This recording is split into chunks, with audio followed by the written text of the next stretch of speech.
video. And yes, guys, I'm back. I'm back to making content, making videos. I miss y'all. I miss making videos for y'all. I miss making content for y'all. I just miss having fun making amazing videos on YouTube. And yes, I took a big break most of December because of the holidays and family, and I've been busy and stuff, so I've kind of took a big pause, a big break. But I'm back, and in today's video, we're making a Chop Shop DLC video. I'm trying to get caught up on my Chop Shop DLC videos. I'm behind on my customization videos, my buyer beware video, me making a video going over all the Dirt Feed cars, and my Event Week videos for this DLC, so I gotta get caught back up, okay? So, in today's video, we're doing a buyer beware, and we're gonna be basically going over the new properties, the new business we got, and also the vehicles. And that's the two main things I'm focusing on in this buyer beware video. What's the best car you should buy, and which one you should stay away from, and then what's the best salvage yard location, and also what's the best upgrades for the salvage yard. Anyway, let's start, guys. So we're gonna start with the new business, the new property, and that is the salvage yard. And the best location, in my opinion, knowing there is 5 locations, there's 3 in the city and then there's 2 in the county side. Okay, I would not buy the Paleto Bay one, and I would not buy the one in Grapeseed or Blaine County, whatever you want to call it, wherever it's located. It's located between Grapeseed and Blaine County. Anyway, I wouldn't buy these 2 up here in the county side. Okay, I would buy one of these 3 in the city. Okay, and my opinion, the best salvage yard location in the city is Strawberry. This one. Now I'm gonna click on one of these other ones, and I'm gonna go over the upgrades for this business. So we'll start with tents. So tents, I mean, you have this don't really matter really. It's just changing the color of your salvage yard. This really ain't an important upgrade. This is an upgrade you really don't need. It's just you changing the color of your salvage yard. A lot of the other old properties have the same upgrade.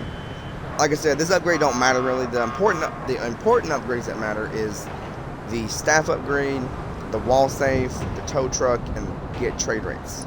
So the get trade rates upgrade, it says here, connections to locate businesses are priceless, yet surprisingly affordable, which is why for a one-off payment, you will receive discounts for all claims with Morris Mutual and on repairing vehicles at LS Custom. So with this get trade rate upgrade, I think it's worth it in my opinion. This if you get a lot of money. If you ain't got much money, then just buy the base property. Don't even worry about any of these upgrades we're talking about. But back to the second upgrade, get trade rates.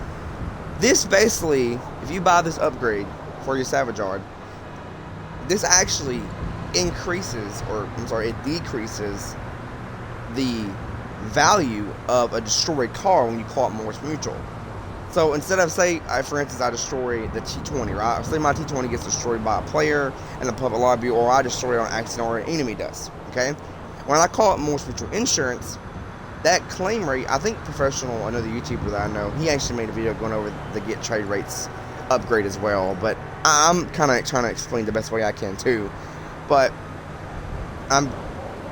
what I'm trying to say is, the Morris Mutual, you basically, it gives you a discount of the value of the car when it gets destroyed. So, say you didn't have this get trade rates upgrade for your salvage yard, then a lot of the supercars that get destroyed, when you have to go and pay for that insurance to get the car back and claim it, it costs you a lot of money, right? Like maybe $20,000. So, for instance, the T20, it cost me $20,000 because it got destroyed. And that's before I purchased this upgrade. And then after when I purchased this upgrade, I go to get my T20 destroyed again, and then I try to get it back by calling Morris Mutual Insurance. I get a discount where it gets decreased to $100,000. So that's a big increase right there.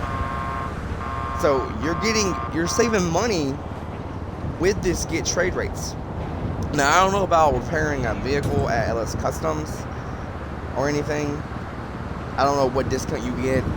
Rockstar does a lot of little mini discounts with LS Custom. They've been doing that. Even there's like, I know one discount that's been in the game since 2013, where you always get a discount for like when you take your vehicle to LS Customs or the barbershop, you always get that discount. It's been in the game since this game's been out. But anyway, that's how I kind of wanted to explain the best way I could, guys, with the get trade rate. So, for instance, if you buy this, it basically, you get a way cheaper discount when you claim your vehicle from Morris Mutual Insurance when it gets destroyed. So you're saving a little bit of money here, just saying, with this get trade rate. So I think the get trade rates upgrade is worth it in my opinion. But like I said, if you ain't got much money in GT Online and you're now just getting into the Salvage Yard business for the first time, just buy the base property. Just buy it. And going back to the best location, Strawberry is the best location. Now, actually, the location that Rockstar showed off in the screenshot, this one right here, the La Prota location, the Scrapyard location. When this DLC came out, guys, every time people would buy this location, there was even a few YouTubers I watched that actually bought this location as well. And there was a gang attack that would spawn here, because there is a gang attack that spawns there. And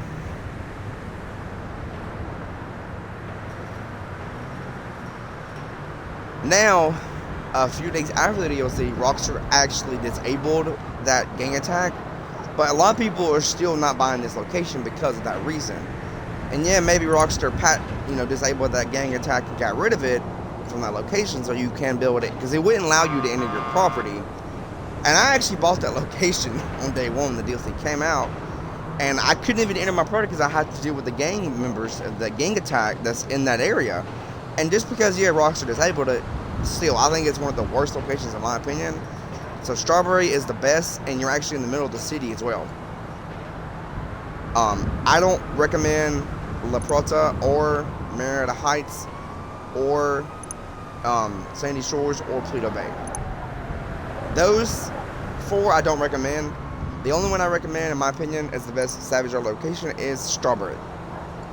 Now, back to the upgrades. Tow truck upgrade. So the tow truck, you can actually pick a clean variant or a beater version from like single player. This is the one from single player with the Tanya missions in single player. Or you can buy a clean version. Now the clean version is going to cost you $1 million basically, where the beater version is going to cost you less, like $650,000. That's not much.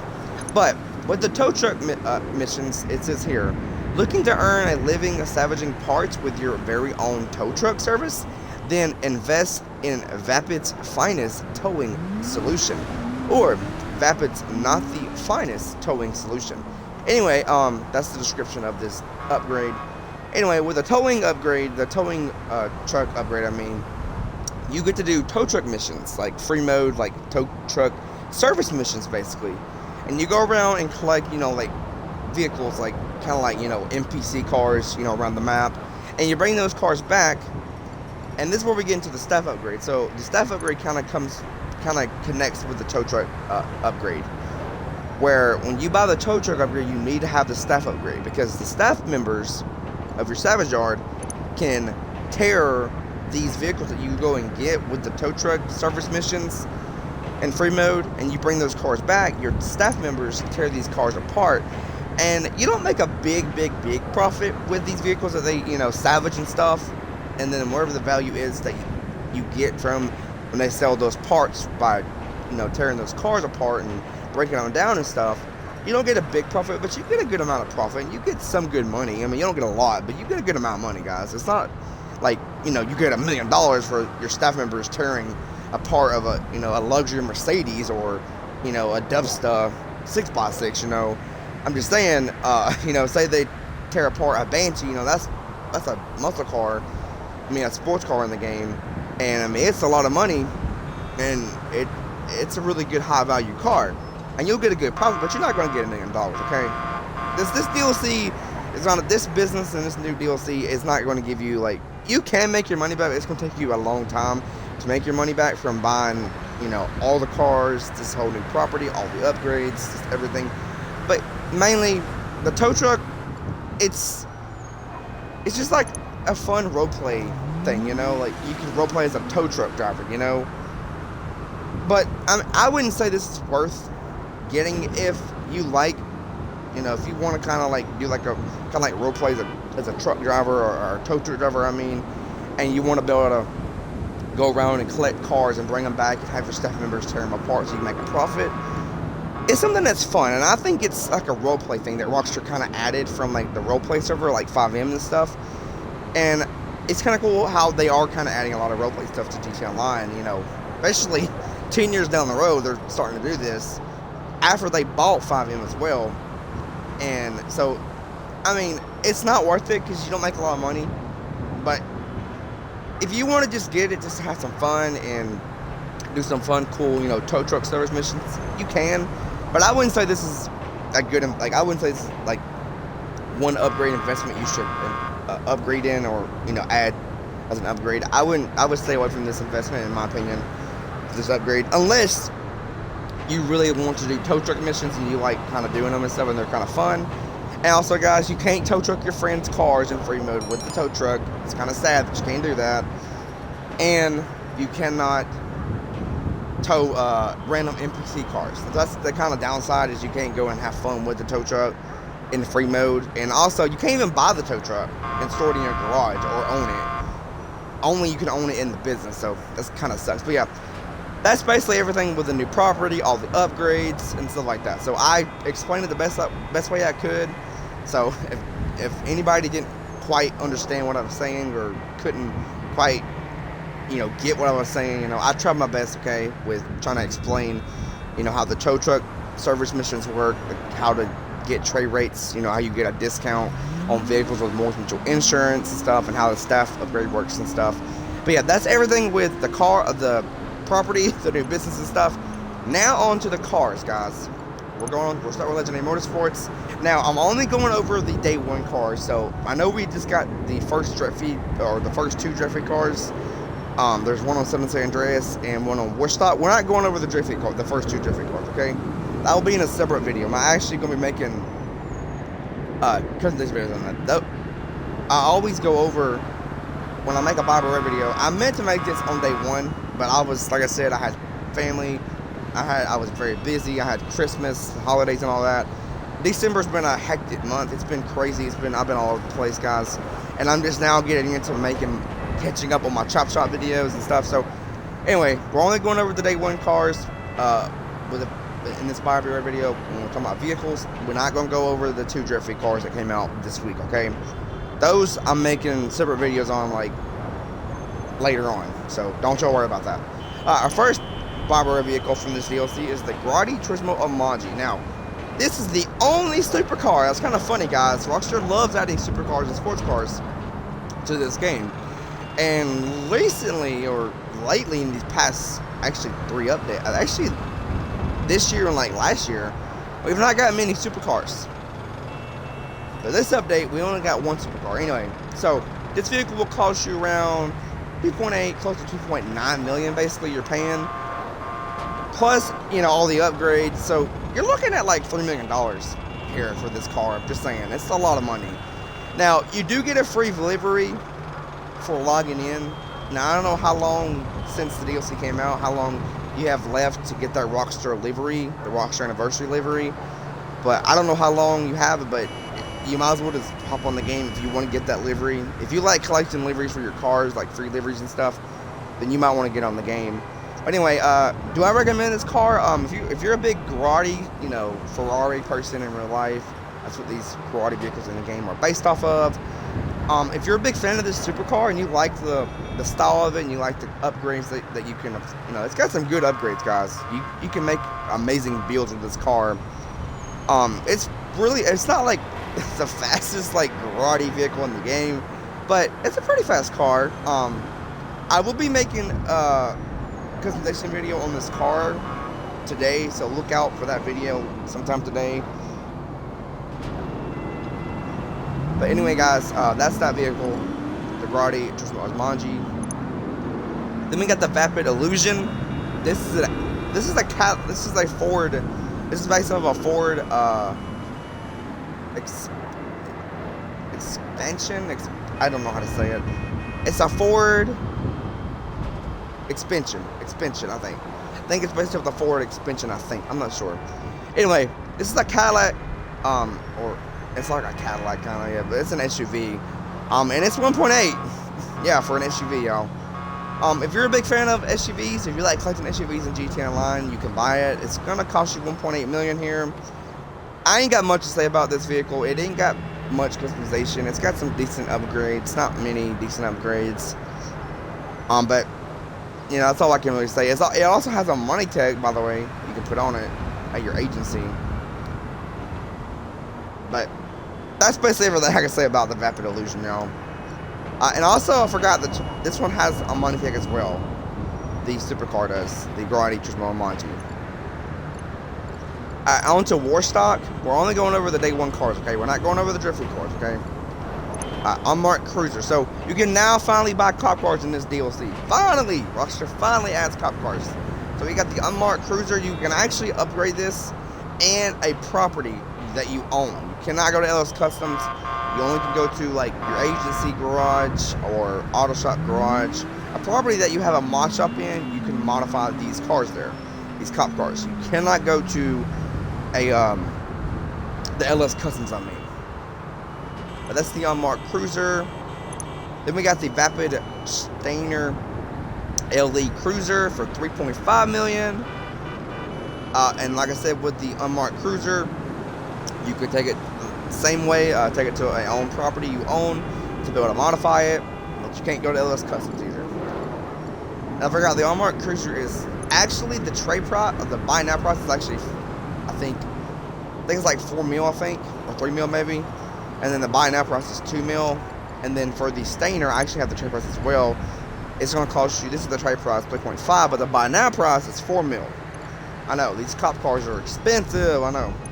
And then our final day one vehicle on Warstock, Cash and Carry from the Chop Shop DLC, is the Police Riot Van. And also, guys, don't get confused with this. Please note this vehicle can only be modified in properties you own. No, it cannot be modified. This vehicle cannot be. Rockstar made a little oopsie there. They made a little mistake. You cannot modify this. So when players read this, it's like, oh, I can modify the Police Riot Van in my property? Awesome. And then you go to buy it, it's a Pegasus vehicle, because it is a Pegasus vehicle. And Rockstar made a mistake right here. I don't know why, but they did. But that is the Police Riot Van, and I have the trade price, it's 3.6, but the buy now price is 4 mil. On to San Andreas, so final website that day one cars came out on. Our first vehicle from the Chop Shop DLC that came out on day one of the DLC on San Andreas is the Karin Intercept GZ. This is actually based off a Toyota Prius, or not Prius, I'm sorry, a Toyota Chrysler, or something like, it's a Toyota vehicle in real life, I know that. And this is actually the cheapest car in this entire DLC. It will cost you $459,000. And this vehicle is not HSW, this vehicle is not Money Tech, so sadly, you can't apply any of those upgrades on this car. Our next vehicle is the Class Impala LX. Now, ignore the free price tag because I have GTA Plus. But anyway, it will normally cost you 1.4 for this car. And this car is not a Money Tech or HSW, so sadly you cannot put any of those upgrades on. And it's a pretty cool, like, Chevrolet car, I think. That's what it's based off, I think, in real life. Yeah, it is, yeah. Because this is the Class. The Class is a parody, it's based off of Chevrolet in real life. But it's an old, cool, like, Chevrolet, like, Cadillac kind of, you know. Pretty cool car, you know. I like it. And then now the next one we have is the Karin V Vented. Is that how you say it? This is a Toyota electric minivan that's going to cost you 1.6, and it has HSW, guys. Yes, an electric mom's minivan has HSW in Grand Theft Auto 5. And by the way, I will be making a separate video, probably tomorrow, going back through these cars and showing y'all which ones are going to be in GTA 6 and which ones are not going to be in GTA 6. So look out for that video. That's another GTA 6 video I got planned. But yeah, this is the Karin V Vented minivan, and it's $1 million. It's basically gonna set you around 1.7. I say it's gonna set you around 1.8 or maybe 1.9. you know, all the upgrades, the normal upgrades plus the HSW upgrade. I'm sure that HSW upgrade is expensive. So yeah, that's a lot for a minivan. And then our final 3 vehicles that we have left is the Vapid Dominator GT, my favorite car from this entire DLC, guys. On day 1, I don't know, but I haven't seen all the Drift League cars haven't came yet, so I don't know if this is going to be my favorite still. But when the Drift League cars come out, my mind may get changed. This one's going to cost you 2.1 mil, and it is a Mustang. It looks really realistic, doesn't it, guys? And sadly, guys, the Mustang does not have HSW or a Monitech. Sadly, Rockstar did not apply a Monitech or HSW to this car. Sadly, I'm kind of upset, you know, I really am. And then our next vehicle is the Classic Vaquero ZX convertible. Yes, Rockstar, we had to get a convertible Camaro, don't we, Rockstar? Yeah. And this Camaro actually has some bug issues. There's a missing side skirt. Also, I think when you raise the roof down, the back like small little window, a glass window, is like it won't go down with the normal windows, and it's actually stuck or something, or glitched or whatever, or bugged. I don't know if Rockstar fixed that issue or not, but maybe they did. I don't know. This vehicle is going to cost you 2.2, and it has HSW as well, so it's probably going to set you around $3 million basically for this car. If you buy it fully modified with all the normal upgrades plus HSW, yeah, it's going to probably set you around $3 million. So that's going to be a lot, bro. A lot. And our final car from this entire DLC is the Phantom FR36. And by the way, you can apply drift tuning to this vehicle in the LS Car Meet mod shop. So this is one of the like drift cars that you can use in the new drift races and stuff. And this is actually cheap. This car is not that expensive actually. I mean, it's only $1 million, 1.6. Now the drifting mod upgrade is actually going to cost you, I think, 20,000, I think, or maybe 200,000. I'm not sure. I don't remember because I haven't took this car to the LX Car Meet to apply that upgrade. But anyway, it's the final car. And anyway, guys, it's not that expensive, but I mean, it's still $1 million, but I mean, it's not as expensive as these other like the convertible Corvette or the Mustang. You know, those are really expensive and stuff. But anyway, that's it, guys. That's the buyer beware. I hope y'all enjoyed today's video. Don't forget to hit the like button, the subscribe button, and don't forget to turn on the notification bell on so you always get notified when I upload a brand new video to my channel, so you'll never miss a single video. Anyway, guys, I'll talk to you in my next video, my next Chop Shop DLC video. And y'all have a pleasant and wonderful day. Take care, everyone. Bye.